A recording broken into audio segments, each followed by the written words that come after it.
श्री गुरु माणिक जय गुरु माणिक श्री गुरु माणिक जय गुरु माणिक हाची गुरुपदेश मुख्य वंदे श्री प्रभु सद्गुरुं गुणनिधिं सद्भक्तकल्पद्रुमं वंदानां शरणं शरण्यममलं नाथन्त्वनाथाश्रयम् यत्सत्तावशजेन स्थावरभवो देहस्सुचेष्टान्वितः सोऽयं वो विदधातु वाञ्छितफलं माणिक्यकल्पद्रुमः। मनुष्य को सबसे बड़ा भय यदि किसी बात का है तो वो मृत्यु का भय है। मृत्यु से बड़ा और कोई भय नहीं हो सकता। बहुत से लोग बहुत सी चीजों से डरते हैं। दुर्घटना से डरते हैं, रोग से डरते हैं, बुढ़ापे से डरते हैं, दरिद्रता से डरते हैं, कुछ लोग तो पत्नी से भी डरते हैं। तो कहने का तात्पर्य यह है कि जो भी भय है उसमें सबसे बड़ा भय जो है वो मृत्यु का भय है। अच्छा, मगर अजीब बात यह है कि जिस बात का हमको अनुभव नहीं है उससे हम डरते हैं।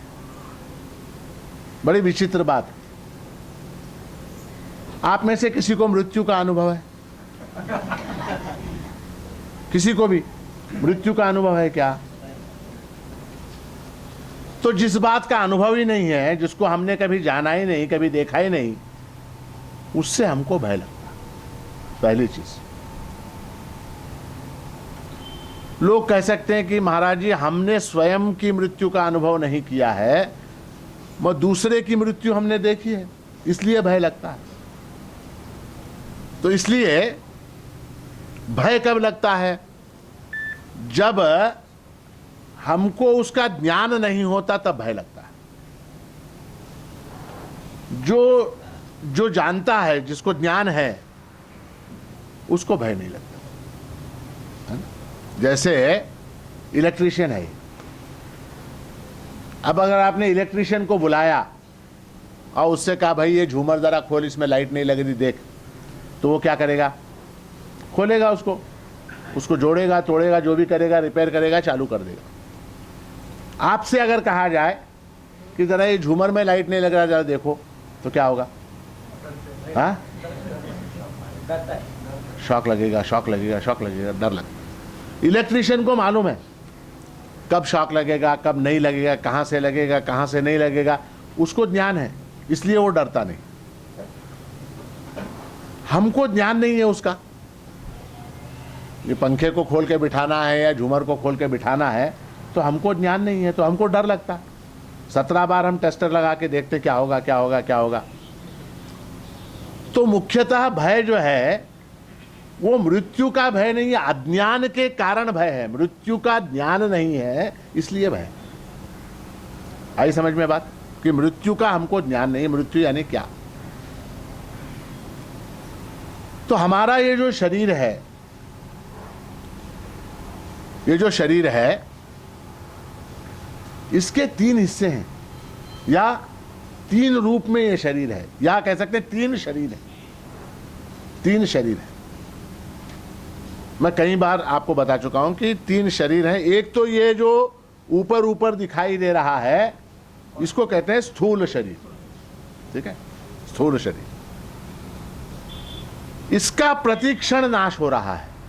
प्रतिक्षण ये जो स्थूल शरीर है, ये हर सेकंड, बल्कि सेकंड के 100वें हिस्से में, 1000वें हिस्से में भी ये नाश की ओर जा रहा है प्रत्येक क्षण। अब ये कार्यक्रम शुरू हुआ, तो जब ये समाप्त हो जाएगा तब तक आप सब मृत्यु से 1 घंटा और नजदीक हो गए। मृत्यु से 1 घंटा नजदीक हो गए। लोग अपना जन्मदिवस मनाते हैं कि नहीं? हाँ, हैप्पी बर्थडे वगैरह। केक वगैरह ला के काट के पार्टी करके और हज़ारों लाखों रुपए खर्च करके अपना बर्थडे मनाते हैं, जन्मदिवस मनाते हैं। क्या हुआ जन्मदिवस यानी क्या? जन्मदिवस यानी क्या? मृत्यु से 1 साल नजदीक हो गए। मान लीजिए किसी की मृत्यु 90 ईयर्स में, 90 साल में होने वाली है, तो 1 और साल उसमें से हम नजदीक चले गए, मृत्यु के नजदीक चले गए, और उसका आनंद हम मना रहे हैं, उसकी खुशी हम मना रहे हैं कि हम मृत्यु के 1 साल नजदीक पहुंचे। ये बड़ी अच्छी बात है, बड़ी अच्छी बात है, और वेदांत के अनुकूल है। देखिए, ये स्थूल शरीर, मैंने आपसे कहा ये स्थूल शरीर है, ये ऊपर जो हड्डी है, चमड़ा है, रक्त है, मांस है, ये सारा जो है ये स्थूल शरीर है, बाल है, नाखून है, ये सब स्थूल शरीर है। इस स्थूल शरीर में चैतन्य है क्या? ये चेतन है या जड़ है? हाँ? स्थूल शरीर जो है, स्थूल शरीर, वो चेतन है या जड़ है? अब देखिए, कुछ लोग कह रहे हैं चेतन है, कुछ लोग कह रहे हैं जड़ है। तो एक काम करेंगे, स्मशान में जाके एक मुर्दे को देखेंगे, स्थूल शरीर है वो, हाँ, हाथ है, नाक है, कान है, पैर है, आंखें हैं, बाल है, नाखून है, सब है उसको। अब वो स्थूल शरीर चेतन है कि जड़ है? फिर आपने चेतन कैसे कह दिया उसको? स्मशान में चिता के ऊपर जो देह रखा हुआ है वो चेतन है या जड़ है? जड़ है, क्योंकि वो जानता नहीं, वो कुछ नहीं जानता। मुझको लाके यहाँ चिता के ऊपर रखा गया है, ये लोग रो रहे हैं, ये लोग नहीं रो रहे हैं, ये रोने का नाटक कर रहे हैं, ऐसा उस मुर्दे को ज्ञान होता है क्या? नहीं। तो वो जड़ देह है। मगर उसके अंदर चैतन्य आप प्रतीत हो रहा है क्या? नहीं। आप लोग सुन रहे हैं, हंस रहे हैं, बोल रहे हैं, चल रहे हैं, खा रहे हैं, पी रहे हैं, तो जड़ देह के अंदर चैतन्य प्रतीत हो रहा है क्या? नहीं। तो वो चैतन्य कहीं और से आया हुआ है, ये स्थूल देह। इस स्थूल देह के अंदर एक सूक्ष्म देह है, सूक्ष्म देह। अब वो सूक्ष्म देह चेतन है या जड़ है? सूक्ष्म देह जो है वो जड़ है या चेतन है? तो सूक्ष्म देह जो है वो पंच महाभूतों से बना हुआ है, अपंचीकृत पंच महाभूतों से सूक्ष्म देह बना हुआ है, और जो भूतों से बना हुआ है वो जड़ ही होना चाहिए, वो जड़ है। मन, बुद्धि, चित्त, अहंकार वगैरह ये चीजें जो हैं सूक्ष्म देह के अंतर्गत आती हैं, ये भी जड़ है, जड़ है, ठीक है। तो मगर ये मन, बुद्धि, चित्त, अहंकार वगैरह भी जो है चेतन प्रतीत होते हैं क्या? नहीं। मन काम कर रहा है, बुद्धि काम कर रही है ना, चेतन प्रतीत होते हैं कि नहीं? वो कैसे होते हैं? तो उदाहरण के लिए, अब ये हमारा सबसे बड़ा उदाहरण है, ये मोबाइल फोन है ना। अब ये मोबाइल फोन के अंदर देखिए, एक तो इसकी बॉडी है, एक इसकी बॉडी है। अब हमने केवल बॉडी ली इस फोन की, इस फोन की बॉडी, केवल ये ऊपर का कांच, स्क्रीन, और ये नीचे का डब्बा, और अंदर के जो जो सब हैं, सब बटन वटन, ये बॉडी हमने ले ली। अब ये फोन काम करेगा क्या? नहीं करेगा। फोन काम करेगा क्या? नहीं करेगा। तो ये स्थूल देह हो गया, ठीक है। अब ये हमने फोन लिया, इसके अंदर हमने एक सिम डाला, सिम कार्ड, अब वो सिम कार्ड जो है, और सिम कार्ड और बॉडी, बस इतना ही है उसके अंदर। सिम कार्ड है और बॉडी है, बैटरी नहीं है, इलेक्ट्रिसिटी नहीं। ये फोन काम करेगा क्या? नहीं करेगा। अब इसके अंदर फोन है, सिम कार्ड है, और विद्युत का प्रवाह भी है, तो ये काम करेगा क्या? नहीं। ये बॉडी भी काम करेगी, इसके अंदर लाइट भी ले लेगा, इससे फोटो भी लेंगे, इसके अंदर का सिम कार्ड काम करेगा, मेमोरी काम करेगी, मैसेज आएंगे, मैसेज जाएंगे, व्हाट्सएप होगा, और बहुत सी चीजें होंगी उसके अंदर, है ना। समझ में आई बात? अब मान लीजिए ये मेरा फोन गिर गया और ये टूट गया है? तो क्या हो जाएगा? ये काम नहीं करेगा, मगर इसके अंदर का सिम कार्ड जो है उसको निकाल के मैं दूसरे बॉडी में डाल सकता हूं क्या नहीं? सिम कार्ड को निकाल के मैं दूसरी बॉडी में डाल सकता हूं क्या नहीं? इससे भी अच्छी बॉडी, इससे भी बढ़िया उसके अंदर मैं डाल सकता हूं कि नहीं? फिर वहां वो काम करेगा क्या नहीं? समझ में आई बात?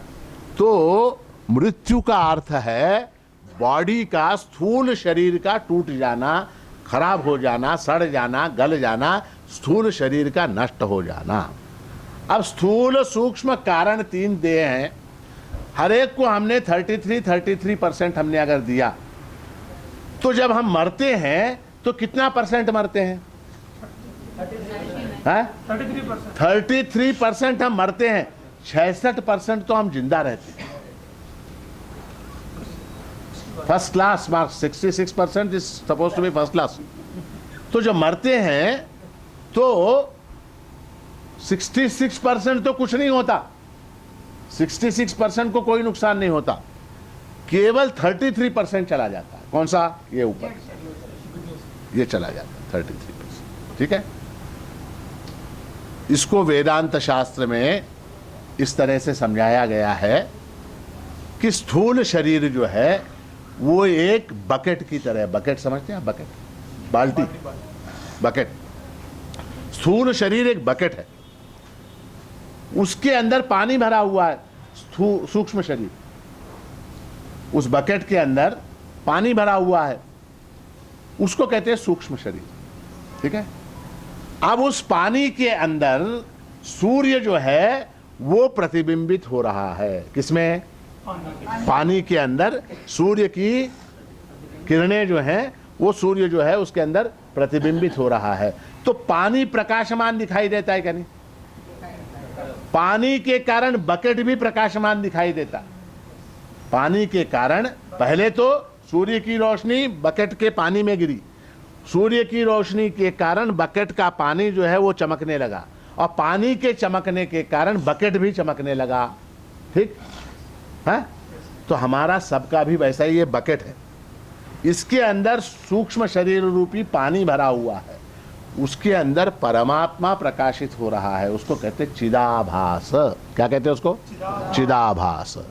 वो चिदाभास जो है इस सूक्ष्म शरीर को प्रकाशित कर रहा है, और सूक्ष्म शरीर के कारण ये स्थूल शरीर भी चेतन दिखाई दे रहा, हाथ हिल रहा है, पैर हिल रहा है, आंखें दिखाई दे रही हैं, कानों को सुनाई दे रहा है, ये सब कुछ हो रहा है। अब मान लीजिए किसी कारण से हमने इस बकेट में का पानी उस बकेट में डाल दिया, एक दूसरे बकेट में, इस बकेट में का पानी एक दूसरे बकेट के अंदर डाल दिया, तो वहां वो सूरज चमकने लगा क्या नहीं? कहाँ? दूसरे वाले बकेट में। तो वहां फिर वो कार्यक्रम चालू हो गया क्या नहीं? ये बकेट क्या हो गया? ये खराब हो गया, इसको फेंक दिया, दूसरे बकेट के अंदर वो वहां चल रहा है। तो मृत्यु की प्रक्रिया ऐसी है कि स्थूल देह का पतन हो जाता है, सूक्ष्म देह जैसा का वैसा रहता, उसको कोई फर्क नहीं पड़ता। मन, बुद्धि, चित्त, अहंकार, वासना, संस्कार, इच्छा, द्वेष, ये सारी चीजें ऐसी की ऐसी नेक्स्ट बॉडी के अंदर चली। आपके कॉन्टैक्ट चले जाते हैं क्या फोन के टूटने से? आपके कॉन्टैक्ट चले जाते हैं क्या? आपके मैसेज जाते हैं क्या? आपके फोटो जाते हैं क्या? हाँ, पूरा का पूरा हर चीज है, कुछ नहीं होगा। इसको अगर मैंने तोड़ भी दिया तो सिम कार्ड के अंदर सब कुछ है, उसको हमने दूसरे के अंदर डाला, वहां वो चालू हो गया।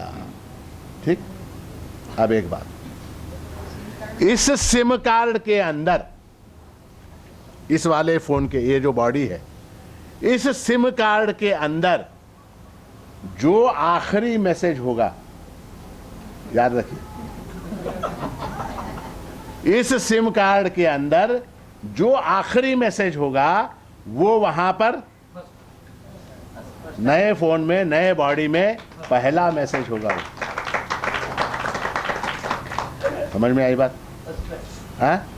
जो यहाँ का आखिरी मैसेज है वो वहाँ का फर्स्ट मैसेज हो जाएगा। इसलिए गीता में भगवान कहते हैं अंत काले च मामेव स्मरन् मुक्त्वा कलेवरम य प्रयाति समद्भावम याति नास्त्यत्र संशयः। अंत काले च माम एव, अंत काल में जो माम एव केवल मुझको, अंतिम क्षण में जो केवल मुझको स्मरण, मेरा स्मरण करता हुआ मुक्त्वा कलेवरम, इस स्थूल देह का त्याग कर देता है। समझ में आई बात? अंत काल में, अंतिम क्षण में माम एव केवल मुझको स्मरण करते हुए इस स्थूल देह का त्याग करता है। यह प्रयाति समद्भावम, स्थूल देह का जो त्याग करता है वो मद्भावम, मेरे भाव को, मेरे रूप को, मेरे स्वरूप को प्राप्त हो जाता है। याति, उसके बाद कहते हैं नास्त्यत्र संशयः, इस विषय में संशय करने की गुंजाइश नहीं, निश्चित है। अंत काल में हम जिसका स्मरण करेंगे अगले जन्म में शुरुआत वहां से हो। अंत काल में अगर हमने परमात्मा का स्मरण किया तो फिर सवाल ही नहीं है, फिर कोई सवाल नहीं है, फिर परमात्मा रूप को प्राप्त हो गए।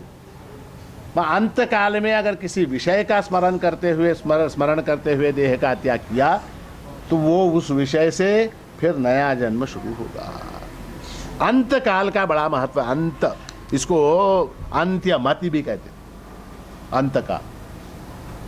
वो मैं हमेशा एक उदाहरण देता हूं कि एक कॉलेज का ग्रुप फोटो था, कॉलेज के लड़के लड़कियां वगैरह क्लास के, उनका एक ग्रुप फोटो था। तो बैठ गए सब लोग, टीचर लोग बैठे और लड़कियां खड़ी हो गई, लड़के खड़े हो गए, सब लोग खड़े हो गए। 20-40 लोगों का ग्रुप, उनका फोटो। अब वो फोटोग्राफर वहां पर सामने, उसने फोटो ले, उसने कहा स्माइल, कहते हैं ना फोटो लेने से पहले स्माइल, मुस्कुराओ सब लोग। तो सब लोग मुस्कुराए। एक लड़की के उसी समय जब वो फोटो ले रहा था, उस समय एक लड़की के नाक के ऊपर मक्खी बैठी,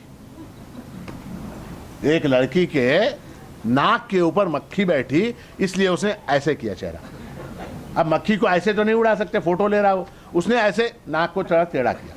अब वहां फोटो उसने खींची। अंतिम क्षण, वो कौन सा फोटो का क्षण जो होता है, वो उसका स्पीड क्या होती है आपको मालूम है? 1 सेकंड का 1000वां हिस्सा, 1 सेकंड का 2000वां हिस्सा, इतनी सूक्ष्म गति होती है उसकी। वो शटर की स्पीड होती है कैमरे की। तो फोटो खींचा, दूसरे दिन फोटो आ गया। अब सब लोगों ने देखा, अब इस लड़की ने देखा, इसका फोटो बड़ा अजीब आया, नाक उसकी टेढ़ी हो गई। अब ये गई फोटोग्राफर के पास और उसने झगड़ा किया उसके साथ, तूने मेरी फोटो ऐसे क्यों खींची? उसने कहा मैडम मैंने क्या खींची, आपने उस अंतिम क्षण में जैसे नाक बनाई वैसे नाक आ गई, मैं क्या करूं उसको? अंतिम क्षण महत्व का है, उस क्षण में आपने क्या किया, वो आ गया फोटो के अंदर। तो इसलिए अंतिम क्षण में परमात्मा का स्मरण करते हुए इस देह का जो त्याग कर देते हैं, उनको परमात्मा भाव की प्राप्ति हो जाती है। ये पहली चीज। महाराज जी, ये आपने हमको बहुत अच्छा बताया, बहुत अच्छी बात आपने हमको बताई कि अंतिम क्षण में परमात्मा का स्मरण करना चाहिए। हम अवश्य करेंगे। जब हमारा अंतिम क्षण आएगा उस समय हम परमात्मा का स्मरण कर लेंगे। अब प्रश्न ये उठता है कि वो अंतिम क्षण कब आएगा? कब आएगा? अंतिम क्षण कभी भी आ सकता है, कभी भी आ सकता है। महाराज बाबा दाढी करू लागते, इकडचं झालतं, अजून इकडचं राहिलं, तिथंच पडले, गेले। कभी भी चाय पी रहे थे, चले गए, गाड़ी चला रहे थे, चले गए, सो रहे थे, नींद में ही गायब हो गए। नींद में ही गायब हो गए, सो रहे थे, नींद में ही गायब, खा रहे थे, चले गए। तो खाते समय, पीते समय, सोते समय, चलते समय, हंसते समय, रोते समय कभी भी वो अंतिम क्षण आ सकता है। तो इसलिए आप क्या करें? तस्मात् सर्वेषु कालेषु माम अनुस्मर युध्य च। भगवान गीता में कहते हैं तस्मात् सर्वेषु कालेषु, सभी समय में, खाते समय, पीते समय, हंसते समय, रोते समय, चलते समय, बोलते समय, सर्वेषु कालेषु माम अनुस्मर। अनुस्मर यानी क्या? स्मरण करना, बार बार स्मरण करना, अनुस्मरण, अनुस्मरण। और क्या? क्या हम बैठ के जपमाला लेके बैठे रहे 24 घंटे? खाते समय पत्नी जो है रोटी लेके आई, चावल लेके आई, दही लेके आई, सांबार लेके आई, सब्जी लेके आई, ये जपमाला लेके बैठे, अंतिम स्मरण क्षण आ सकता है, इसलिए जप कर। गाड़ी चला रहे हैं, गाड़ी चला रहे हैं, इस हाथ में जपमाला है, धंधा कर रहे हैं, व्यापार कर रहे हैं, ऑफिस में बैठे कंप्यूटर पे, ये उंगली से कंप्यूटर, ये उंगली से जपमाला, चलेगा क्या? भगवान कहते माम अनुस्मर युद्ध च। हे अर्जुन, तुम मेरा स्मरण भी करो और युद्ध भी करो। तुम मेरा स्मरण करते रहो और साथ साथ तुम्हारा जो कर्तव्य है, तुम जो काम कर रहे हो वो काम भी करो। ऐसे नहीं है कि तुम्हारे युद्ध को रोक के अर्जुन जो है रथ में बैठा हुआ, कल्पना कीजिए अर्जुन रथ में बैठा हुआ है, चारों तरफ से बाण चल रहे हैं, अस्त्र चल रहे हैं, शस्त्र चल रहे हैं, और वहां पर अर्जुन ने आसन जमाया और जमा के जपमाला लेके बैठ गया। क्या कर रहा है? माम अनुस्मर, मेरा चिंतन करो, जप करो, ध्यान करो। उसका अर्थ यह है कि जीवन में जो कुछ तुम्हारे कर्तव्य हैं, जो कुछ तुम्हारे ड्यूटीज हैं, उनको करते हुए, उसको सबको करते हुए भी मुझको मत भूलो, मुझको मत भूलो। स्मरण करना यानी क्या? न भूलना। स्मरण शब्द का अर्थ क्या है? न भूलना, मुझको मत भूलो। अब मान लीजिए आप जो है हैदराबाद से मद्रास जा रहे ट्रेन से, या हैदराबाद से बंबई जा रहे, और किसी बड़े स्टेशन के ऊपर आप उतरे, बड़े स्टेशन के ऊपर उतरे, और वहां क्या इडली वड़ा बहुत अच्छा मिलता है, मान लीजिए गुलबर्गा स्टेशन के ऊपर, वहां उतरे आप, वहां उतर के आप वो कैंटीन जो होता है वहां खड़े होके इडली वड़ा खा रहे हैं। अब कल्पना कीजिए वहां आप इडली वड़ा खा रहे हो। उस समय इडली वड़ा खाते समय भी आपके मन में ये रहता है कि नहीं ये ट्रेन अब छूटने वाली है।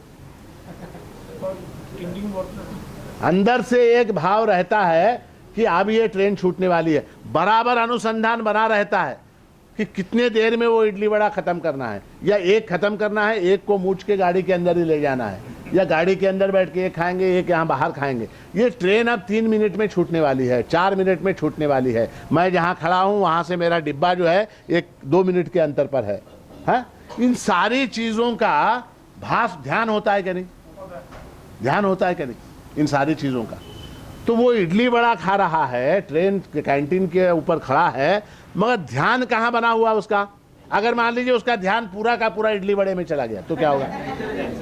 हाँ, ट्रेन जो है छूट जाएगी, ट्रेन छूट जाएगी। तो वो खाते समय भी वहाँ पर चाय पी रहा है, कुछ खा रहा है, वो करते समय भी उसका ध्यान जो है वो बराबर इस बात पर रहता है कि कहीं गाड़ी छूट न जाए, कहीं गाड़ी छूट न। बराबर वो सीटी की तरफ उसका जो है, इंजन की जो सीटी होती है उसकी तरफ उसका ध्यान लगा रहता है, सीटी कब बजेगी, कब मैं भागूं, कब डिब्बे में चलूं। आप लोग गाड़ी चलाते हैं कि नहीं? गाड़ी, स्कूटर, मोटरसाइकिल चलाते कि नहीं? कार चलाते कि नहीं? सब लोग चलाते, बहुत से लोग चलाते। अब कार चलाते समय क्या क्या करते हैं? गाना सुनते, है ना, उसके अंदर होता है गाना, ऑडियो सिस्टम होता, गाना सुनते हैं। बहुत से लोग खाते भी हैं, बिस्किट खा लिया, कुछ पॉपकॉर्न खा लिया, चॉकलेट खा लिया, कुछ खा लिया, इधर उधर देखते हैं क्या नहीं? हाँ, ये बिल्डिंग कितनी अच्छी है, हाँ, ये गार्डन कितना अच्छा है, ये झाड़ कितना अच्छा है, हाँ, ये सड़क पे जाने वाले महिलाएं हैं, पुरुष हैं, ये लोग कैसे हैं, क्या नहीं, कौन गुजरा, कैसी गाड़ी गुजरी, हरे रंग की गाड़ी गई, नीले रंग की गाड़ी, ये सब हम देखते हैं कि नहीं? वो सब देखते हुए भी, वो सब करते हुए भी ध्यान कहाँ रहता है? रोड के ऊपर ध्यान रहता है। वो सब करते हुए, गाड़ी चलाते हुए, खाते हुए, पीते हुए, सब करते हुए भी हमारा ध्यान जो है वो रोड के ऊपर बना रहता है कि नहीं? इसलिए भगवान कहते हैं कि तस्मात् सर्वेषु कालेषु, हर समय, माम अनुस्मर युध्य च मयि अर्पित मनोबुद्धि मामे वेश्यसि असंशयम। तू इस संसार में बरतता हुआ, संसार के कामों को करते हुए तू मुझे याद कर ले बस। और फिर क्या करना है? मयि अर्पित मनोबुद्धि, अपना मन, अपनी बुद्धि, ये दो चीजें तू मुझे दे दे, और उसके बाद तू कुछ भी कर, उसके बाद तू कुछ भी कर, है? मामेव एष्यसि, ऐसा अगर तुम करोगे तो माम एव, मुझ में ही आकर मिल जाओगे। असंशयम, इसमें संशय करने की आवश्यकता नहीं, संशय करने की आवश्यकता। जैसे एक खिलाड़ी होता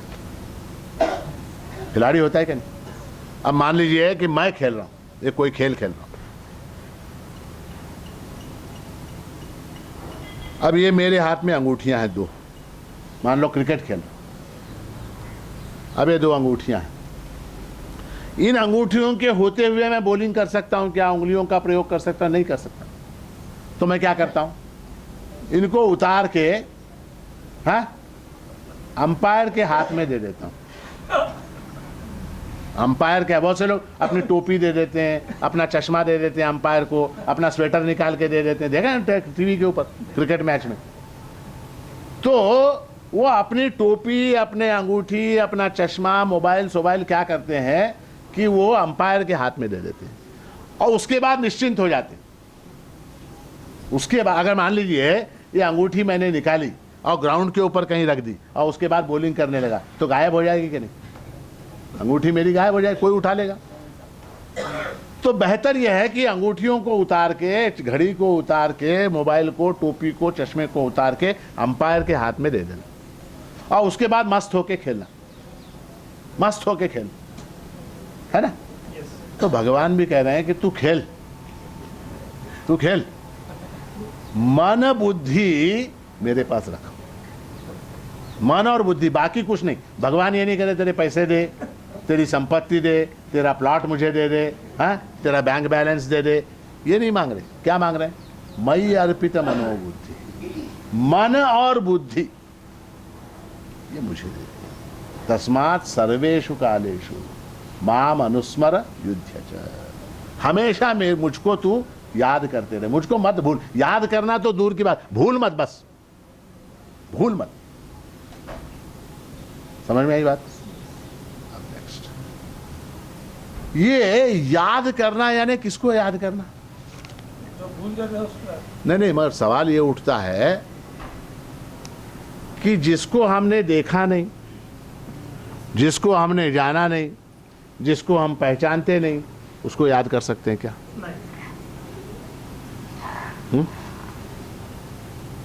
आप बताइए, हाँ? आप किसको याद कर सकते हैं? आप किसको याद कर सकते हैं? अपनी पत्नी को, अपने पुत्र को, अपने मित्र को, माता को, पिता को, संबंधियों को, अपने जो लोग हैं उनको याद कर सकते हैं, भूल सकते हैं, याद कर सकते हैं, भूल सकते हैं, अपने लोग जो हैं। अब अफ्रीका का जो राष्ट्रपति है उसको आप याद कर सकते हैं क्या? तंजानिया का राष्ट्रपति, उसको याद कर सकते हैं? क्यों नहीं कर सकते? देखा भी नहीं, उसका अनुभव नहीं है कुछ। हाँ? देखा ही नहीं, नो एक्सपीरियंस। तंजानिया के राष्ट्रपति को याद करो, ऐसा मैंने कहा। करोगे क्या? कर सकते क्या? नहीं कर सकते ना। कंबोडिया का मेयर, राष्ट्रपति, वहां का कौन, प्रधानमंत्री जो भी है, उसको याद कर सकते हैं क्या? क्यों? उसको जाना ही नहीं, देखा ही नहीं, समझा ही नहीं, कैसे याद करेंगे? भगवान यहां कह रहे हैं तस्मात् सर्वेषु कालेषु माम अनुस्मर युध्य च, मुझको याद करो। मगर हमारा प्रॉब्लम भगवान ये, हम तुमको जानते ही नहीं, याद कैसे करना?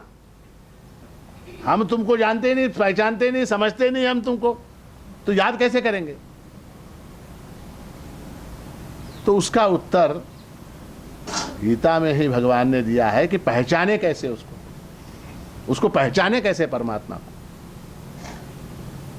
तो भगवान कहते हैं मत्तः परतरम नान्यत किंचिदस्ति धनंजय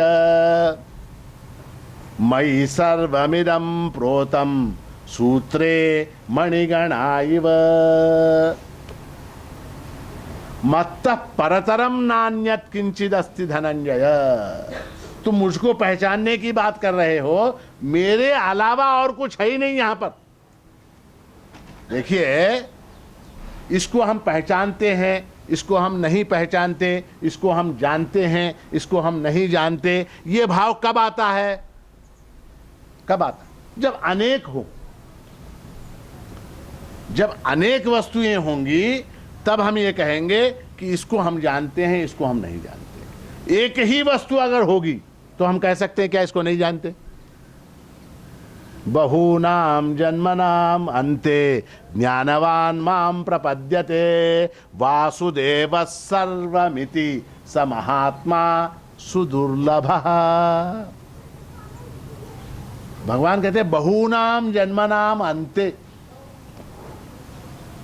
अनेक अनेक अनेक करोड़ों जन्मों के अंतिम जन्म में, जो अंतिम जन्म है, उस अंतिम जन्म में ज्ञानवान माम प्रपद्यते, जो ज्ञानी है वो मेरी शरण में आता है, मुझको पहचानता है। कब कब पहचानता है? अनेक अनेक अनेक जन्मों के अंतिम जन्म में, लास्ट जन्म उसका जो होगा उस जन्म में। अब इसमें दो अर्थ हैं, जिस जन्म में वो परमात्मा की शरण में गया वो उसका अंतिम जन्म हो गया। बहूनाम जन्मनाम अन्ते ज्ञानवान माम प्रपद्यते, वो मेरी शरण में आता है। ज्ञानवान कौन? ज्ञानी। और मेरी शरण में आने के बाद क्या हो जाता है? वासुदेव सर्वमिति, वासुदेव सर्वम इति, ये जो कुछ है वो सब परमात्मा का, प्रभु का, वासुदेव का स्वरूप है। जो कुछ है वो सब। स महात्मा सुदुर्लभः, ऐसा जो जान लेता है कि ये सब कुछ प्रभु रूप है, सब कुछ वासुदेव रूप है, उसको मैं महात्मा मानता हूं। महात्मा, और ऐसा महात्मा दुर्लभ होता है। दुर्लभ, सब जगह नहीं होता, दुर्लभ होता, कोई कोई होता। तो कहने का तात्पर्य यह है कि हम परमात्मा को कैसे जाने, कहाँ है परमात्मा को, किसने देखा है, हम उसको कैसे याद करें, सवाल ही नहीं है। यहां माम शब्द जो है वो खुद माम अनुस्व, मुझको याद करो। मुझको यानी किसको? मुझको, मुझको। वासुदेव कोई दूसरा नहीं, मुझको यानी मुझको ही, मेरे अंदर। मैं कहने वाला जो है उसको याद करो। तुम्हारे अंदर जो मैं कहने वाला है उसको याद करो। उसको तुम जानते हो कि नहीं? तुम्हारे अंदर जो मैं कहने वाला है, मैं खा रहा हूं, मैं पी रहा हूं, मैं सो रहा हूं, मैं जाग रहा हूं, मैं चल रहा हूं, मैं बोल रहा हूं, मैं सुन रहा हूं, ऐसा जो मैं है तुम्हारे अंदर, उस मैं को तो तुम जानते हो कि नहीं जानते? आप बोलोगे मैं नहीं जानता। आप क्या बोलोगे? मैं नहीं जानता। कौन नहीं जानता? कौन क्या नहीं कौन नहीं नहीं जानता, ये किसने जाना? वो मैं। समझ में आई बात? मैं अपने आप को नहीं जानता, ये वाक्य है। क्या?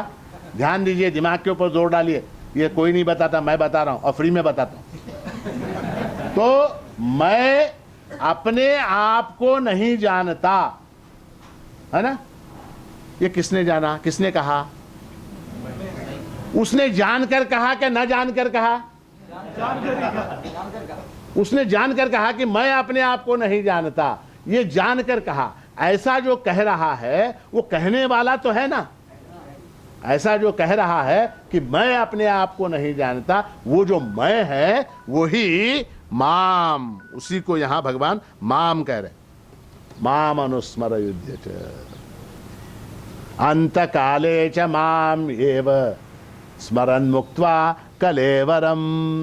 अब यहां प्रश्न यह है कि परमात्मा को हम द्वैत भाव से जानेंगे या अद्वैत भाव से जानेंगे? परमात्मा कोई अलग वस्तु है, कृष्ण जो है वो एक अलग वस्तु है और मैं एक अलग वस्तु हूं, इस भाव से जानेंगे तो यहां अंत काले च माम एव कहते हैं भगवान। यहां बड़े शब्द जो है, जैसे वकीलों के शब्द होते हैं, ऐसे भगवान के शब्द हैं। अंत काले च माम एव, अंत काल में जो मुझको स्मरण करते हुए देह का त्याग करता। अंतकाल में कृष्ण का स्मरण करते हुए ऐसा नहीं कहा है, अंतकाल में वासुदेव का स्मरण करते हुए ऐसा। माम एव,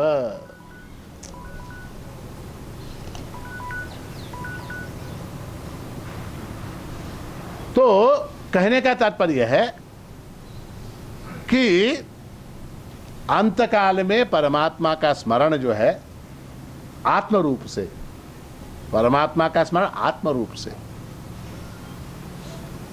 और वो अंतकाल कब आने वाला है इसका कोई ज्ञान नहीं, किसी को नहीं मालूम, कोई ज्योतिषी नहीं बता सकता अंतकाल कब आने वाला है।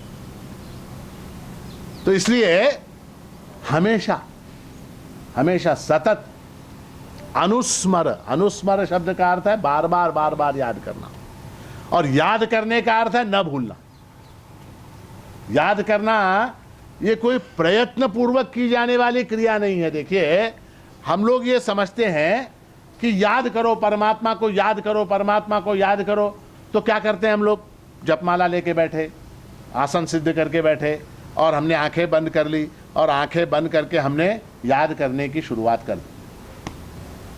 अब होता यह है कि जब जब हम परमात्मा को याद करने के लिए बैठते हैं तब तब अनात्मा याद आता रहता है, अनात्मा याद आता रहता है। पत्नी गई है मायके, पता नहीं कब आएगी, बेटे का इंजीनियरिंग का एग्जाम है, पास होगा कि फेल होगा, बैंक में चेक डाला है, पता नहीं कब डिपॉजिट होगा, है ना, गैस खत्म हो गया है, पता नहीं कब आएगा, है? ये सारे विचार देखिए, आप ध्यान दे के सोचिए। जब जप करने के लिए बैठते हैं, परमात्मा को स्मरण करने के लिए, तभी आते हैं। बाकी टाइम पे टीवी देखते समय याद नहीं आता। आता है क्या? टीवी देखते समय किसी महिला को गैस खत्म हुआ है इसका भान होता है क्या? जप करने के लिए बिठाइए, इनको गैस खत्म हो गया है, शक्कर खत्म हो गई, जीरा खत्म हो गया, आटा खत्म हो गया, ये सारी चीजें याद आती जप करते समय। तो इसलिए याद करना, परमात्मा का स्मरण करना, ये कोई क्रिया नहीं है। परमात्मा के स्मरण का अर्थ है परमात्मा को न भूलना, न भूलना, ये उसका अर्थ है, न भूलना। तो इसलिए भगवान कहते हैं तस्मात् सर्वेषु कालेषु माम अनुस्मर युध्य च।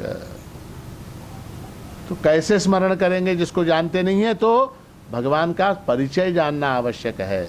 तो वो परिचय ये है कि बहूनाम जन्मनाम अन्ते ज्ञानवान माम प्रपद्यते वासुदेव सर्वमिति स महात्मा सुदुर्लभ। ये सब कुछ जो कुछ है ये सब वासुदेव रूप है। आप बोले कहाँ वासुदेव रूप है? आपको वासुदेव दिखाई दे रहा कहीं? हाँ, किसी को दिखाई दे रहा वासुदेव? कृष्ण यहाँ इस सारी सृष्टि में नहीं दिखाई।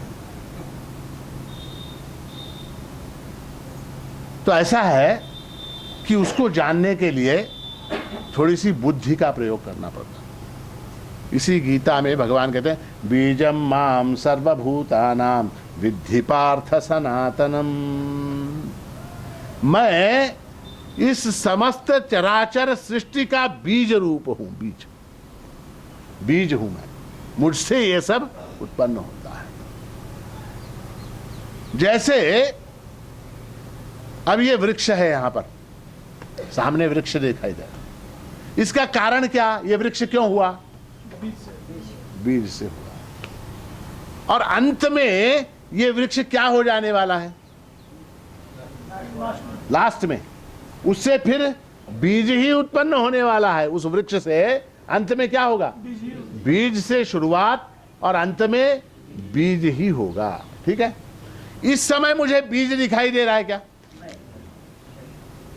इस समय मुझे बीज दिखाई दे रहा है क्या? बीज दिखाई नहीं दे रहा। परंतु चूंकि बीज नहीं दिखाई दे रहा, इसलिए वहां बीज ही नहीं है, ऐसा मैं कह सकता हूं क्या? हाँ? अब जैसे खेत में हम क्या ज्वारी बाजरा वगैरह भी उसका डालते हैं, बोते हैं खेत। अब उसके अंकुर आते हैं। बीज हमने ज्वारी बाजरा मक्का चना वगैरह बो दिया तो उसके अंकुर आते हैं। हाँ? अब मान लीजिए मैं आप मुझे ले गए अपने खेत में। हाँ? आपने क्या बोया? चना बोया, चना कड़ली चना आपने बोया।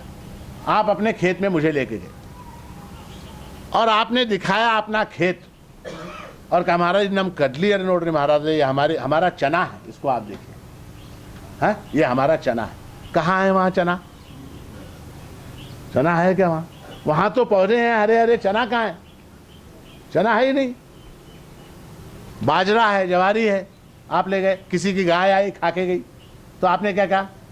फलाने की गाय आई और उस गाय ने हमारा चना खा लिया, हमारे खेत में का चना खा लिया, हमारे खेत में का बाजरा खा लिया, या हमारे खेत में का खेत की ज्वारी खा ली। अब वहां कहाँ ज्वारी है? ज्वारी तो बीज है, वहां तो पौधा दिखाई दे रहा। बाद में क्या होने वाला है? वो सब फिर बीज ही होने वाला है। वो सब बाद में बीज। बीज की जो अवस्था है, बीज की जो अवस्था है, देखिए बीज जो है वो अपरिवर्तनशील है, वो बदला नहीं, वो बदला नहीं। बीज जैसा था वैसा ही है। परिपक्व होके जब वो बीज फिर होगा तब भी वो ज्वारी का दाना जैसा बोया था उसी आकार का, उसी रंग का, उसी वर्ण का, उसी साइज का, उसी तरह का वो मक्के का, बाजरी का, चने का दाना होगा। ये बीज की जो अवस्था है पौधे की, वो बदलने वाली है। पहले छोटी, फिर बड़ी, फिर पत्ते आए हरे, उसमें रोग लग गए, फिर उसके अंदर आपने दवा मारी, फिर वो पीले पड़ गए, फिर वो हरे हो गए, चलने लगा। ये बीज का जो बदलने वाला है वो उसका वास्तविक स्वरूप नहीं है। उसका वास्तविक स्वरूप क्या है? बीज है।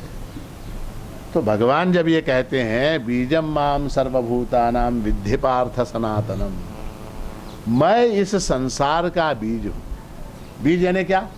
कारण, कारण, कारण। अब कार्य को देख के कारण का अनुमान करते हैं। कार्य को देख के, संसार को देख के इस संसार को बनाने वाला, इसका ये संसार है तो इसका कोई कारण होना चाहिए, इसका कोई कारण होना चाहिए। तो वो जो कारण है वो कारण मैं हूं। भगवान कहते हैं वो कारण जो है, तुमको मेरी पहचान चाहिए ना, तो कारण रूप से तुम मुझको जानो। मत्त परतरम नान्यत किंचिदस्ति धनंजय। हे अर्जुन, हे धनंजय, मुझसे बड़ा, परतर यानी बड़ा, मुझसे बड़ा इस संसार का कोई और कारण नहीं है।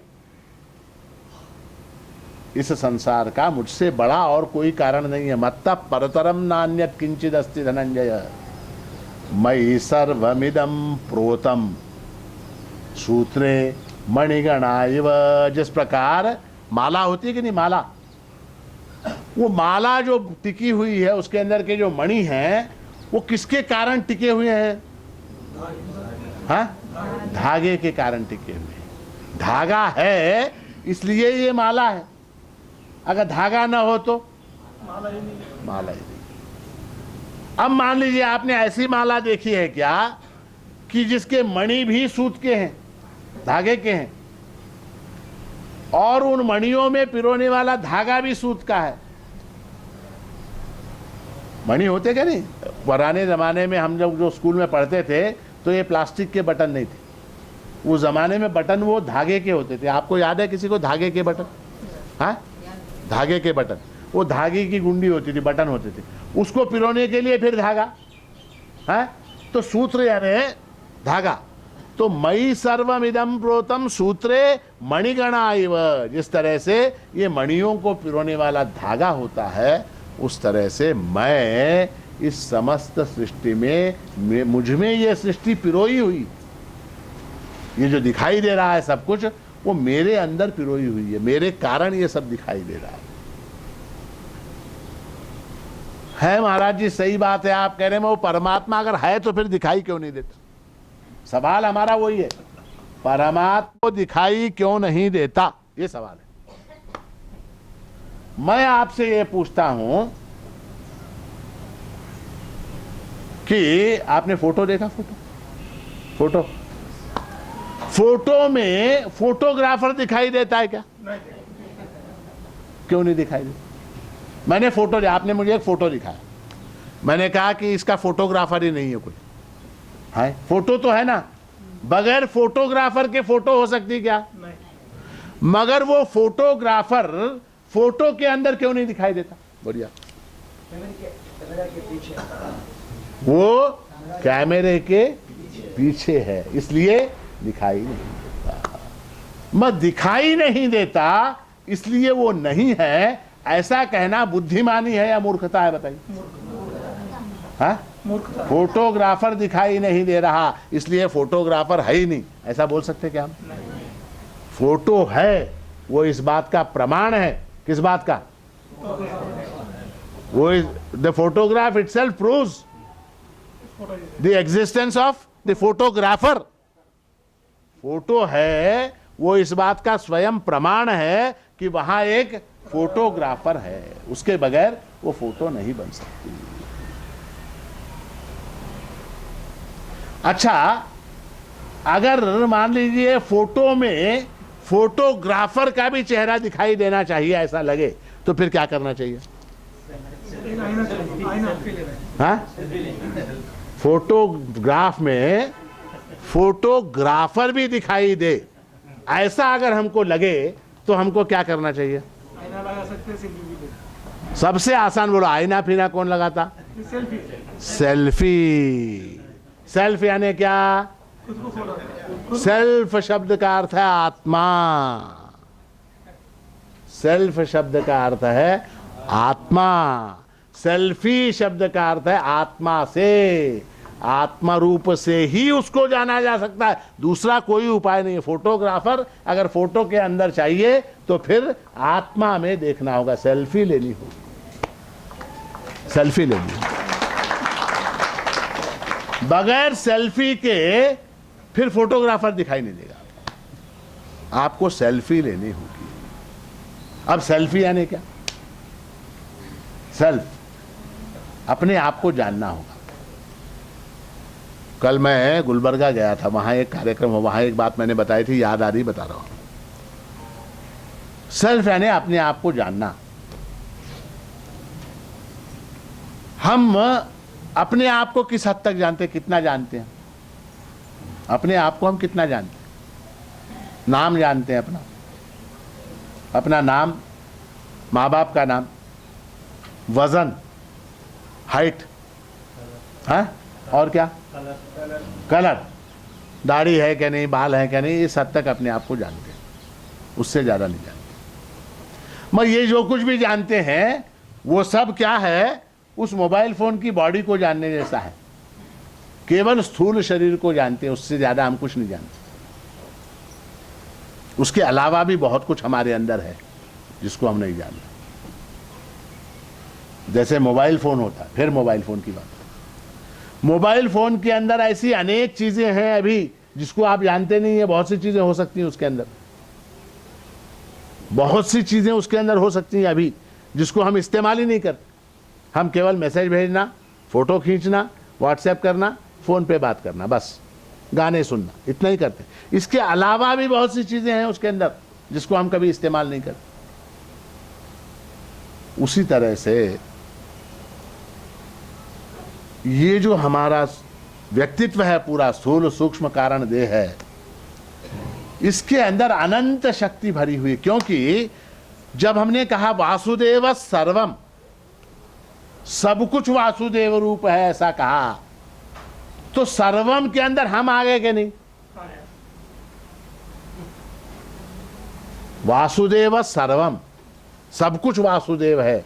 क्या है? बहुत आसान है कि सब कुछ परमात्मा रूप है, ऐसा कहना बड़ा आसान है। मैं उस सब कुछ के अंदर मैं भी आता हूं, इसलिए मैं भी परमात्मा रूप हूं, यह जानना बड़ा कठिन है। सर्वम के अंदर मैं आता हूं क्या? नहीं। मुझको छोड़ के सर्वम हो सकता है क्या? अगर हमने कहा वासुदेव सर्वम, परमात्मा सब कुछ है, सब कुछ वासुदेव है, मुझको छोड़ के, तो फिर सर्वम नहीं हो सकता। सर्वम मतलब 100%। मया ततमिदम सर्वम है, मया ततमिदम सर्वम है ना, इसमें 9वें अध्याय में मया ततम इदम सर्वम, इदम सर्वम, इस सब में मैं भरा हुआ हूं, मुझसे ये भरा हुआ है। मुझसे किस तरह से भरा हुआ है? भरना जानते हैं कि नहीं आप? वो क्या है? किसका है? किसका है? राम शर्मा का है। अब उसके अंदर क्या भरा हुआ है? बैग है, किताब होगा, मोबाइल होगा, पैसे होंगे, कुछ भी होगा।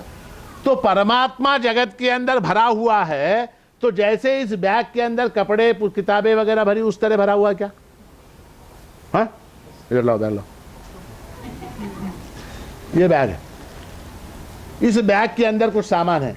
तो जिस प्रकार से इस थैले के अंदर किताबें हैं, कुछ कपड़े हैं, पता नहीं क्या क्या है, ये जिस तरह से भरा हुआ है, उस तरह से परमात्मा इसके अंदर भरा हुआ है क्या? जगत के अंदर भरा हुआ है। ठीक है।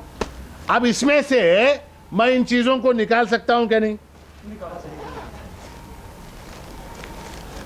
निकाल सकता हूं क्या? नहीं। जगत में से परमात्मा को निकाल सकता हूं क्या? जगत में से परमात्मा को मैं निकाल सकता हूं क्या? तो फिर ऐसे भरा हुआ है, ऐसा आपने कैसे कहा? जिस तरह से थैले के अंदर सामान भरा है, उस तरह से परमात्मा जगत के अंदर भरा हुआ है क्या? तो नहीं, क्योंकि थैले में से सामान को मैं निकाल सकता हूं, जगत में से परमात्मा को मैं नहीं निकाल सकता। इसलिए परमात्मा जगत में थैले में सामान की तरह नहीं भरा हुआ है। एक बात ले। अब जैसे इस बोतल के अंदर पानी भरा हुआ है, उस तरह से परमात्मा जगत के अंदर भरा हुआ है क्या? नहीं। सोच के बोलिए, पक्का। क्यों? क्यों नहीं? क्यों? ये पानी को मैं खाली कर सकता हूं, जगत में से परमात्मा को खाली नहीं कर सकता। जगत में से परमात्मा को मैं खाली नहीं कर सकता। किस तरह से खाली नहीं कर सकता? कि जिस तरह से इस अंगूठी में से मैं सोने को निकाल सकता हूं क्या? अंगूठी में से मैंने सोना निकाल दिया। कुठं आहे तुमचे उत्तरवार सावकार? ह्या अंगठी मधून सोनं बाहेर काढता येतंय का आपल्याला? तुमचा आहे की व्यापार सांगा? हा, अंगठी मधून सोनं काढलं तर काय होईल? हा, डाग भी काय नाही, त्या अंगठी मधून सोनं काढून द्या मला. अंगठी मधून सोनं काढल्यावर काय होईल? अंगठी राहील का? ते प्रश्न. अंगठी मधून इस अंगूठी में से सोने को अगर निकाल दिया तो सोना अंगूठी बचेगी क्या? तो जगत में से परमात्मा को अगर निकाल दिया जाए, फिर जगत नाम की कोई वस्तु रहेगी नहीं। ठीक। अब परमात्मा जगत के अंदर भरा हुआ है, नो कैसे भरा हुआ है बताइए? हवा की तरह। हवा को गुब्बारे में से निकाल सकते हैं क्या? नहीं। गुब्बारा है, उसके अंदर से हवा को निकाल सकते हैं क्या? नहीं। तो परमात्मा को भी जगत से निकाल सकते हैं, ऐसा अर्थ हो जाएगा। परमात्मा जगत के अंदर भरा हुआ है। किस तरह भरा हुआ है बताइए? प्रत्येकाच्या शरीराला प्रकाशमान करतोय तो.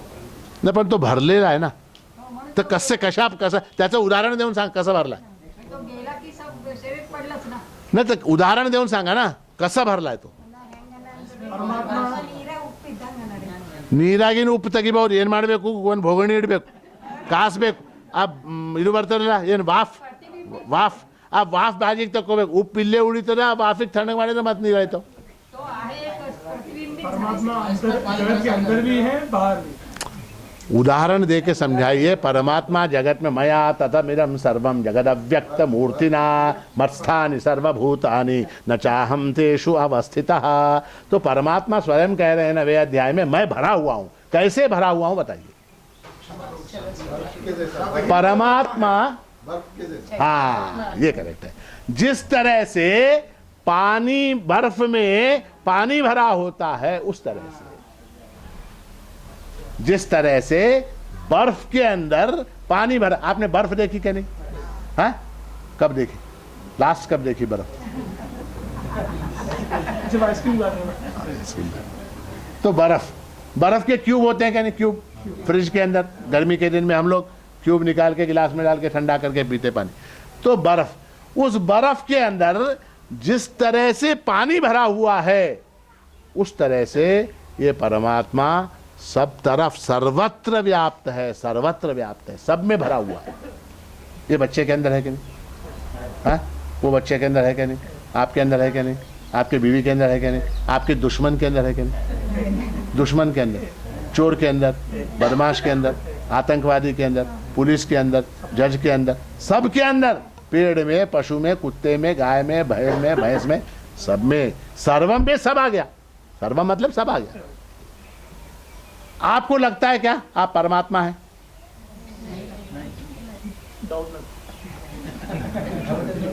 नहीं भाई, अब परमात्मा, देखिए एक चीज लॉजिकली हम लोग तय करते जा रहे हैं। जिस प्रकार बर्फ के अंदर पानी भरा होता है, उस तरह से परमात्मा सबके अंदर भरा हुआ है। सबके अंदर, मेरे अंदर, तेरे अंदर, तेरे अंदर, सबके अंदर परमात्मा सबके अंदर भरा हुआ है। जिस तरह से बर्फ में पानी भरा होता, उस तरह से। अब मेरे अंदर परमात्मा भरा हुआ है क्या? नहीं। मुझे लगता है क्या मैं परमात्मा हूं? बर्फाला आपण फक्त बर्फच म्हणतो, पाणी नाही म्हणत. नाव काही द्या, पण ते आहे पाणीच की. नाव तुम्ही काही द्या, थोडा वेळ 5 मिनिटं टेबलावर ठेवा, पाणी होऊन जातं. तो कहने का तात्पर्य है कि हमको लगता नहीं है कि हम परमात्मा हैं। इसीलिए भगवान के ज्ञानवान माम प्रपद्यते, जो ज्ञानी है, समझने वाला है, वो समझता है। अज्ञान के कारण हम नहीं जानते, अज्ञान के कारण नहीं जानते। एक कहानी छोटी सी सुनाता हूं। एक राजा था, उस राजा का एक बेटा था, राजकुमार। एक बार वो सब लोग बैठ के कहीं नाव में जा रहे थे, तो तूफान आया, बहुत बड़ा तूफान आया। तो सब लोग जो है वो डूब गए उस नदी में, राजा, रानी, मंत्री वगैरह सब लोग। वो राजा का बेटा भी कहीं पानी के अंदर डूब गया। वो बहते बहते बहते वो राजा का जो राजकुमार था बच्चा, वो किसी को मिल गया, दूसरे गांव में किसी को मिला। वहां के लोगों ने उसका पालन पोषण किया। अब वो जो राजा का बेटा था, अब वो अपने पेट भरने के लिए थोड़ा बड़ा हुआ तो भीख मांगने लगा। मान लीजिए गुलबर्गा में था, तो गुलबर्गा के बाजार में वो भीख मांगने लगा। एक डिब्बा, एक कंबल, एक लकड़ी हाथ में, और वो रास्ते में गाना गाते हुए एक डिब्बा लेके भिक्षा मांगते हुए घूम रहा, भिक्षा मांगते हुए घूम रहा। कोई उसको 1 रुपये देता था, कोई उसको 8 आने देता था, कोई 4 आने देता था, कोई 10 पैसे देता था। अपमान करते थे लोग, कोई मजाक उड़ाते थे। अब वो भिखारी के साथ जैसा होता वैसा होता। उस भिखारी के कंधे के ऊपर एक निशान था, यहाँ एक निशान था, यहाँ कंधे के ऊपर। वो राजा के जो वो राजधानी थी, वहां पर सब चर्चा हुई। अब आगे राजा कौन? तो उनमें से किसी मंत्री ने कहा कि मैं जानता हूं, हमारे जो राजा का बेटा था उसके कंधे के ऊपर निशान है, उसको अगर हम ढूंढ के लाएंगे तो फिर राजा बनेगा। अब निकले टीम, कोई गुलबर्गा गया, कोई हैदराबाद गया, कोई शोलापुर गया, कोई पुणे गया, सब तरफ ढूंढ रहे। एक किसी को जासूस को जो है ये पता लगा कि गुलबर्गा में ये जो भीख मांग रहा गंज में, इसके पीठ के ऊपर निशान वो है। पहचान लिया उसको निशान, उसको पकड़ के ले गए। कहाँ? वो राजधानी में ले जाकर उसको सबसे पहले उसकी हजामत बनाई, दाढ़ी वाड़ी बनाई, उसकी कटिंग वगैरह, उसका स्नान करवाया। स्नान करवा के उसको कपड़े वपड़े पहना के खाना खिलाया। भूखा था बेचारा, उसको खाना खिलाया। खाना खिलाने के बाद बोले कि आज से तुम हमारे राजा, आज से तुम हमारे राजा, ये सब तुम्हारा है, ये राज्य तुम्हारा है, तुम यहाँ पर बैठो। बैठ गया हूँ। आपको अगर कहीं राजा बना दिया जाए, बनोगे कि नहीं? तो बन गया, राजा बन गया। अब राजा बनने के बाद 1 साल गुजरा, 2 साल गुजरे, एकदम अचानक उसको याद आया कि ये लोग जिस दिन मुझे पकड़ के लाए थे, उस दिन मेरे पास एक डब्बा था, मेरे पास एक लाठी थी, मेरे पास एक कंबल था, ये सारा सामान कहाँ गया? उसने बुलाया, जरा, जिस दिन तुम लोग मुझे पकड़ के लाए उस दिन मेरे पास एक डब्बा था, एक लाठी थी, एक कंबल था, ये सारा सामान कहाँ है? तो उन्होंने कहा हुजूर वो म्यूजियम के अंदर हमने रखा है। बोले लाओ सब सामान लाओ। तो राजा ने वो सब सामान मंगाया। मंगा के गुप्त रूप से उसने वो पुराना अपना वेश बनाया। कौन सा? वो जो भिखारी का, भिखारी का पुराना वेश बनाया, डिब्बा हाथ में लिया, लकड़ी हाथ में ली, फिर पहुंचा कहाँ? गुलबर्गा के बाजार में, फिर पहुंचा गंज। उसी तरह से फिर जैसे वो गाना गाता था, जैसे भीख मांगता था, वैसे वो भीख मांगने लगा। अब फिर किसी ने 8 आने दिए, किसी ने 1 रुपया दिया, किसी ने मजाक किया, किसी ने गाली दी, किसी ने कुछ किया। तो पहले जब वो भीख मांगता था उसको बड़ी तकलीफ होती। इसने 8 आने दिए, इसने हैट कह दिया, इसने अपमान कर दिया, इसने गाली दे दी। अब ये भीख मांगता हुआ फिर रहा, और कोई 8 आने दे तो भी मुस्कुरा रहा है, 1 रुपए दे तो भी मुस्कुरा रहा है, 5 रुपए दे तो भी मुस्कुरा रहा है, गाली दे तो भी मुस्कुरा रहा है। क्यों? हाँ? मैं राजा हूं, ऐसे कई लोगों को मैं पाल सकता हूं, और इनकी क्या हैसियत है मुझको भीख देने की? ये तो मैं एक खेल कर रहा हूं। ये उसको ज्ञान हो गया। ज्ञानवान माम प्रपद्यते, ज्ञान हो गया। ज्ञान होने के बाद फिर कोई कष्ट, फिर कोई दुख नहीं। अज्ञान है तब तक दुख है। अब उसने अपने आप को जान लिया, क्या? मैं राजा हूं। हाँ? तो उसी तरह से हम सब परमात्मा हैं, मामूली नहीं है, हम सब परमात्मा हैं, मगर वो भिखारी की तरह भटक रहे हैं, डंडा लेके, भिक्षा पात्र लेके। अब हम परमात्मा हैं, इस बात का क्या प्रमाण है? हम सब परमात्मा हैं, इस बात का प्रमाण क्या है? तो ऐसा है कि परमात्मा का लक्षण जो बताया गया है, सत्यम ज्ञानम अनंतम ब्रह्म, सत्यम ज्ञानम अनंतम, अनंतता, ये परमात्मा का लक्षण। अनंत यानी क्या? इन्फिनिटी, इनफाइनाइट, असीम, ये परमात्मा की शक्ति। और वो अनंतता हमारे अंदर है, इसलिए हम परमात्मा रूप हैं। जगत की प्रत्येक वस्तु के अंदर, हमारे अंदर नहीं, प्रत्येक वस्तु के अंदर है। कल मैंने उदाहरण वहां गुलबर्गा में दिया था। मैंने ये कहा कि जैसे पत्थर है, जगत की वस्तुओं का वर्गीकरण 4 प्रकार से होता है। पत्थर, लकड़ी, लोहा, ये जड़ वस्तुएं। उसके बाद वनस्पति, पेड़ पौधे। तीसरा क्या? पशु पक्षी प्राणी। चौथा मनुष्य, चौथा मनुष्य। तो अब ये है, ये लकड़ी है, जड़ है। अब ये अनंत है क्या? अनंत है क्या? सोच के बताइए, अनंत है क्या? कैसे? अनंत यानी लिमिटलेस, ये है ना, इतना ही है साइज। मगर ये जो बना हुआ है, ये किससे बना हुआ है? अनंत से। लकड़ी से बना हुआ है। लकड़ी कैसे बनी? तो एटम से बनी, एटम। और एटम जो है वो सर्वशक्तिमान होता है। एक एटम, एटम यानी जिसको आप आंखों से देख नहीं सकते, पदार्थ का सबसे छोटा रूप अणु। और उस अणु को अगर तोड़ा जाए तो क्या हो जाएगा? वही अणु यानी परमाणु। उस परमाणु को अगर आपने तोड़ा तो क्या हो जाएगा? हाँ, स्फोट होगा, स्फोट। कितना बड़ा स्फोट होगा?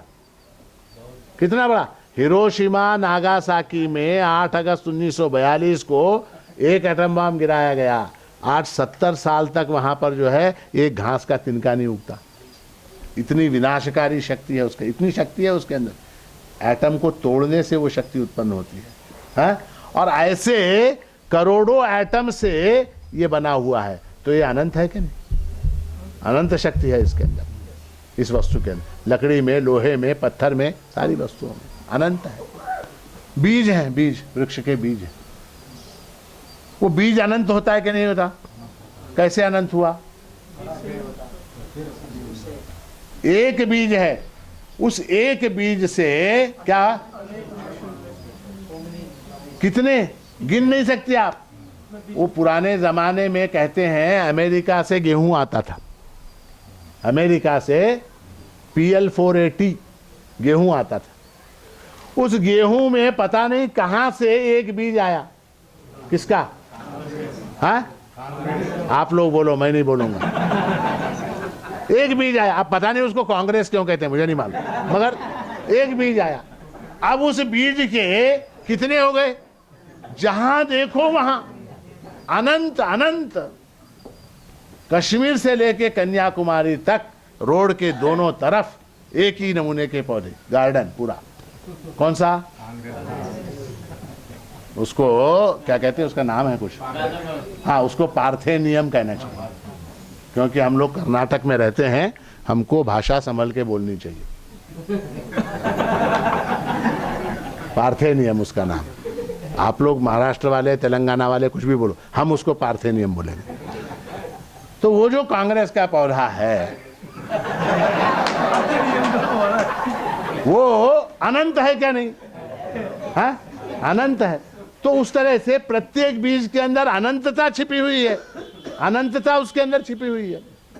अब पशु पक्षी हैं, प्राणी हैं, हाँ? एक कुत्ता है, एक गधा है, एक घोड़ा है, एक गाय है, एक बैल है, कितने हो जाते हैं उनसे?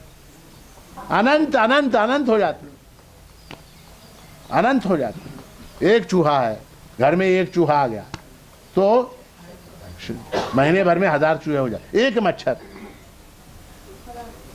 एक मच्छर हजारों हो जाते हैं, हजारों, लाखों हो जाते हैं, करोड़ों हो जाते हैं, कोई सीमा नहीं है उनकी। मनुष्य के अंदर भी इसी तरह से अपनी प्रजा को अनंत तक बढ़ाने की शक्ति है, वो बात अलग। उसके अलावा भी उसके अंदर अनेक अन्य शक्तियां हैं। मनुष्य के अनंत शक्तियां हैं। आप आज सवेरे से उठे और उठने के बाद अब क्या करीब 2 बज रहे होंगे, अब तक आपने क्या क्या किया? लिस्ट बनाइए कामों का, क्या क्या किया, लिस्ट बनाइए।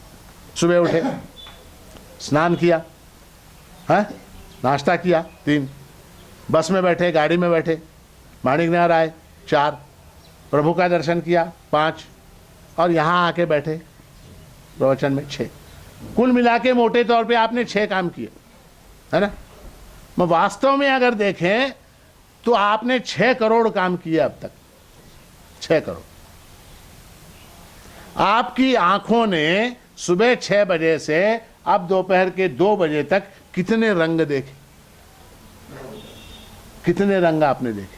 बस से आते समय, कार से आते समय, माणिकनगर में उतरने के बाद, प्रभु मंदिर में जाने के बाद, यहाँ बैठने के बाद कितने रंग आपने देखे? कितने रूप आपने देखे? रूप यानी मनुष्यों के चेहरे नहीं, रूप क्या? अब वो टेसू का पेड़ है, वो लाल रंग का है, ये बम्बू का पेड़ है, ये जरा सा पीले रंग का है, ये जामुन का है, ये ज्यादा गहरे हरे रंग का है। देखिए ये हरे रंग में ही कितने शेड हैं, रंगों में कहते हैं 16 मिलियन कलर्स, है ना? 1 मिलियन यानी 10 लाख, 16 मिलियन यानी 1 करोड़, कितने हो गए? 60 लाख रंग होते हैं हरे के अंदर। हरे के अंदर 1 करोड़ 60 लाख शेड्स हैं, लाल के अंदर 1 करोड़ है, गुलाबी के अंदर 1 करोड़ है। करोड़ों रंग आपने देखे, करोड़ों रूप आपने देखे, हैं? करोड़ों स्पर्श की संवेदनाएं आपने इकट्ठी की सुबह से लेके अब तक। सुबह उठे, पानी में हाथ डाला, वो पानी ठंडा था, फिर उसमें गर्म पानी मिलाया, फिर वो थोड़ा सा गर्म हुआ, तो और ज़्यादा गर्म किया, और गर्म हुआ, फिर वो ज़्यादा गर्म हुआ, इसलिए फिर ठंडा डाला। क्या हुआ? कितने स्पर्श है? स्पर्श है, रूप है, रस है, कितनी चीज़ें आपने खाई सुबह से लेके। नाश्ता किया, नाश्ता करने के बाद चाय पी, चाय करने के बाद पान खाया, पान खाने के बाद फिर नाश्ता किया, फिर थोड़ा सा और खाया, फिर बस में, ट्रेन में, वहाँ कार में पॉपकॉर्न खाया, वो खाया, ये खाया, पता नहीं क्या क्या खाया। कितने, अच्छा उसके अंदर कितनी रुचियाँ। एक पदार्थ को अगर आपने खाया तो उसके अंदर कितनी रुचियां हैं। उसके अंदर जीरे की खुशबू है, उसके अंदर हींग की है, उसके अंदर शक्कर की है, उसके अंदर नमक है, उसके अंदर मिर्ची है। अलगुड़कर साहब ने हेड रही है। हाँ, एक वस्तु को खाने से कई कई चीजों का रस हम प्राप्त करते हैं। एक मामूली वस्तु, एक मामूली मुरमुरे का चिवड़ा भी अगर खाया तो उसके अंदर मूंगफली का टेस्ट आ गया, फुटाने का टेस्ट आ गया, खोबरे का टेस्ट आ गया, हींग का आ गया, जीरे का आ गया, क्या अपना क्या कहते हैं, सरसों, और कई चीजें हैं, मसाला मिर्ची, ये सारी चीजें जो हैं, ये सारी चीजें हैं, वो टेस्ट आ गया क्या नहीं आया? रस में आया। हजारों, गंध में, स्पर्श में, रूप में, रस में हजारों चीजें हमने ग्रहण की। उसके अलावा बुद्धि काम कर रही है, सवेरे से कर रही है कि नहीं? बुद्धि, मन काम कर रहा। मन में अनेक संकल्प उठे अब तक, सुबह से लेके अब तक अनेक वासनाएं उठी, अनेक कामनाएं उठी, अनेक संकल्प हुए, अनेक संशय हुए, मन में अनेक चीजें उठी। अब मन में क्या आ रहा है? ये महाराज जी का प्रवचन कब समाप्त होगा, हम कब जाएंगे भंडार खाने में, आ रहा है कि नहीं मन में? ईमानदारी से बोलो, आ रहा है कि नहीं? ईमानदारी होनी चाहिए। अब मैंने कहा ये जल्दी खत्म नहीं होगा, अभी 1 और घंटा होगा, इसका ज्ञान हुआ क्या नहीं? फिर ये एक और ज्ञान जुड़ गया, तो अनंत अनंत अनंत ज्ञान जो है वो हमारे अंदर है। ये मामूली इंसान के ताकत की बात है क्या? बताइए। ये जो हो रहा है, ये सारा, ये मशीनरी चल रही है, इसमें कंप्यूटर है, इसमें कैमरा है, इसमें साउंड सिस्टम है, इसमें क्या बहुत सी चीजें हैं। आप जो खाते हैं अन्न, उस अन्न को पचाने के लिए डॉक्टर साहब कितनी क्रिया प्रक्रिया होती है अंदर, कितने हार्मोन्स, कितने एंजाइम्स, सारी चीजें आपके अनजाने में अंदर वो सब काम करती रहती है। हजारों तरह की चीजें, हजारों केमिकल्स पेट के अंदर, वो एंजाइम्स बनते हैं। लिवर अलग काम करता है, किडनी अलग काम करती है, इंटेस्टाइन अलग काम करता है, लंग्स अलग काम करते हैं। अंदर जो है एक फैक्ट्री लगी हुई है। अहम वैश्वानरो भूत्वा प्राणिनाम देहम आश्रितः। तो तुम जो कुछ खाते हो मुझको पचाना पड़ता है, भगवान कहते हैं। तुम जो खाते हो वो पचाने का काम मुझको करना पड़ता। आंखों का, आंखों में कितने काम चल, एक वस्तु को अगर आपने देखा तो उसके पीछे 1000 कैलकुलेशंस होते हैं दिमाग के ऊपर, तब ज्ञान होता है कि ये हरा है, लाल है, पीला है। दांत, दांत जो काम करते हैं, बाल जो काम करते हैं, ये सारी मशीनरी जो है उसके अंदर अनंतता भरी हुई है। इन्फिनिट पावर उसके अंदर, इन्फिनिट शक्ति उसके अंदर भरी हुई है। और वो इन्फिनिट शक्ति का नाम ही परमात्मा। वो जो शक्ति हमारे अंदर है इनफाइनाइट है, उसका कोई, उसकी कोई सीमा नहीं है। मनुष्य की बुद्धि क्या कर सकती है, इसकी कोई सीमा नहीं। मनुष्य का मन क्या कर सकता है, इसकी कोई सीमा नहीं है। सूरज से, सूरज की रोशनी को पृथ्वी पर आने में 11 मिनट लगते हैं। कितने? सूरज की रोशनी को सूरज से पृथ्वी पर आने में 11 मिनट लगते हैं। आपके मन को सूरज तक जाकर वापस रिटर्न आने में कितना टाइम लगता है? तो आपका मन जो है वो रोशनी से भी ज़्यादा तेज है। रोशनी से ये इतने हवाई जहाज़ बने, इतने रॉकेट बने। अभी मैंने कल अखबार में पढ़ा, ये एक हवाई जहाज़ ऐसा बना है कि 11 मिनट में लंदन से न्यूयॉर्क जा सकते। 11 मिनट में हम प्रभु मंदिर में नहीं जा सकते। वो 11 मिनट में लंदन से न्यूयॉर्क जाने वाला हवाई जहाज़ बना। किसने बनाया? हाँ, मनुष्य ने बनाया, मनुष्य की बुद्धि ने बनाया। वो बुद्धि मतलब ही परमात्मा, वो मन मतलब परमात्मा। ये पचन क्रिया करने वाली शक्ति, सांस हम लेते हैं, सांस लेते हैं क्या? सांस लेते हैं। सांस का यंत्र परमात्मा ने ऐसा बनाया है कि बड़ा विचित्र, नींद में भी वो ऑटोमेटिक काम करता है। मान लीजिए आपको नींद लगी, वो बंद हो गया तो क्या करेंगे? हाँ, तो वो खाते समय काम करता है, पीते समय काम करता है, सोते समय काम करता है। हाँ, तो वो बड़ा विचित्र है ये सब कुछ। ये जो अनंतता हमारे अंदर भरी हुई है, उसी का नाम परमात्मा। इस अनंतता को तो हम जानते हैं कि नहीं जानते? जानते हैं कि नहीं? फिर माम अनुस्मर, इसको पहचानो, इसको समझो, इसको भूलो मत, इसको भूलो मत, है ना। और अंतिम बात क्या, ये जो अनंतता है वो हर एक के अंदर अलग अलग है या वो एक है? एक ही। वो एक है। वो जो अनंतता है, क्योंकि अनंत जब हम कहते हैं तो फिर अनंत एक ही होना चाहिए, क्योंकि अनेक अनंत नहीं हो सकते। हो सकते हैं क्या? देयर आर 2 इनफाइनाइट्स, ऐसा हो सकता है क्या? क्यों? क्योंकि एक दूसरे को लिमिट कर रहा है, दूसरा तीसरे को लिमिट कर रहा है। तो अनंत जब बोलेंगे तो एक ही होगा। अनेक अनंत हो सकते हैं क्या? क्यों नहीं हो सकते? क्योंकि एक का अंत जहां होता है वहां से दूसरा शुरू होता है। दूसरा कब शुरू होता है? जैसे ये 2 वस्तुएं हैं, ये किताब है और ये चश्मा है ना। तो जहां पर किताब खत्म हुई वहां से चश्मा शुरू हुआ, है ना। तो एक खत्म, दूसरा चालू। तो अनंत यानी क्या? जो खत्म ही ना हो। जैसे आकाश है, कितने आकाश है? 2 आकाश क्यों नहीं हो सकते? उसका अंत ही है नहीं। क्योंकि उसका अंत नहीं है। तो वो अनंतता एक है, अनंतता एक है। प्रमाण क्या? अनंतता एक है, इसका प्रमाण क्या? ये हवा जो हम सांस ले रहे, एक है या अनेक है? हाँ? देखिए, सोचिए, कुत्ता जिस हवा से सांस ले रहा उसी से आप ले रहे। एक ही है। अच्छा, कुत्ता जिस बर्तन में पानी पीता है उसमें पानी पी सकते क्या आप? सोचिए, नहीं पी सकते, है ना। मैं जो हवा कुत्ता सांस ले रहा है वो हवा आप सांस ले रहे हैं।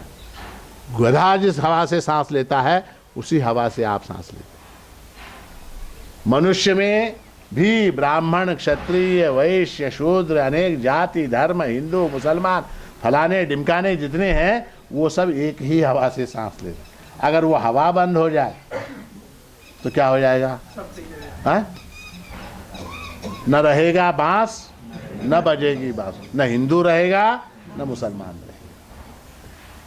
वो एक है, एक है। उसको भूलो मत, बस याद मत करो। याद करना तो और दूर की बात। मैं आपसे इतना कह रहा हूं, उसको भूलो मत।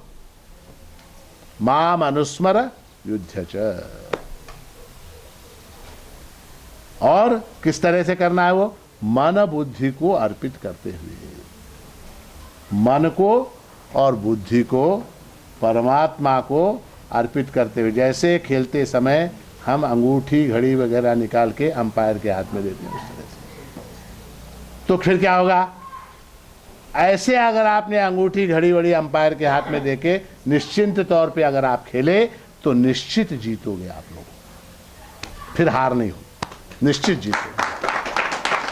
और ऐसी विजय, ऐसी जीत संसार के इस युद्ध में जैसे अर्जुन को प्राप्त हुई परमात्मा की कृपा से, कुरुक्षेत्र की भूमि में जैसे अर्जुन को विजय प्राप्त हुई, ऐसी विजय इस जीवन की कुरुक्षेत्र में, इस जीवन के युद्ध में आपको सबको प्रभु कृपा से प्राप्त हो, ऐसा आशीर्वाद देते हुए आज के इस प्रवचन को यहाँ समाप्त करता हूँ।